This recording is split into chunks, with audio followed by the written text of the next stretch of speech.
I am here with Fawn Lau, publisher and designer of Fix It magazine. Fawn, how are you this afternoon? I'm good, thanks. Now, is this your first time at WonderCon? Yes, it is. I've been an attendee for about 6 years, but this is first time behind the table. Especially with Fix It magazine. This is the debut, right? Yeah, this is the first issue, and it came out in January, and we were actually at APE. It was also in San Francisco, where we had a preview for people to look at, just to kind of gauge, like, APE is more independent, and more self-publishers are there, so I just was trying to see how things are over there, and it was a smaller convention, so this is the big one, I guess, and it's been interesting so far. Now, you have such a daunting task. You're trying to put out a magazine about comic books and illustrations in a day and age where print is slowly dying off, and we have all the new gadgets of the iPads and the iPad 2s and the Android tablets. What made you still decide that you wanted to have a big honkin' anthology? Well, I really love print, and that's mainly my full-time job, so I took all my experience from there, and I found what I like about print being the textile nature, the different kind of materials that they use, things that you can't see online easily. So I took that part of print and tried to put it into this magazine, so then people, if this remains on your bookshelf, which is the intent, they remember what about print is so special about it and why it can't be replaced by the internet. So not that the internet's bad, but you know, there's other options, and then print has a lot to offer. So I'm a fan of anthologies myself, and I was going through here and looking at all the different stories, and one of the things I just always love about anthologies are all the different art styles that you get, and you always, you'll catalog that in your mind, like, okay, if I ever see this guy later on, I'll definitely, know how to check his stuff out because I like this so much. How did you come across these different artists, and how did you start collaborating with them?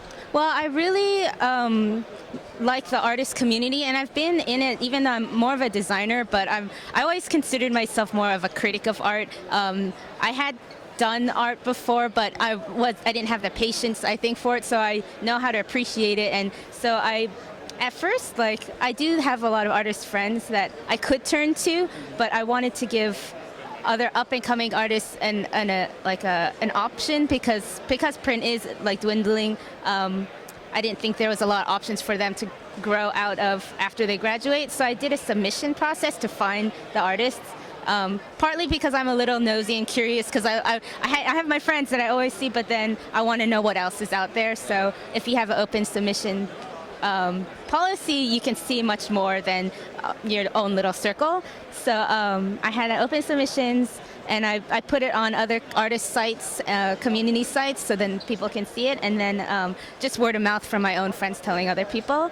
And I kind of aimed for it to be ongoing, so I wanted them to have their own story, and then the pitch was just a story and some artwork. I didn't want everything done, yeah, because I wanted them to have the experience of working with someone else, like an editor type, because a lot of people are very, I know the story I want to do, I know the art I want to do, and that could be a little bit restricting to the real world with real publishers who want someone who's a little bit flexible.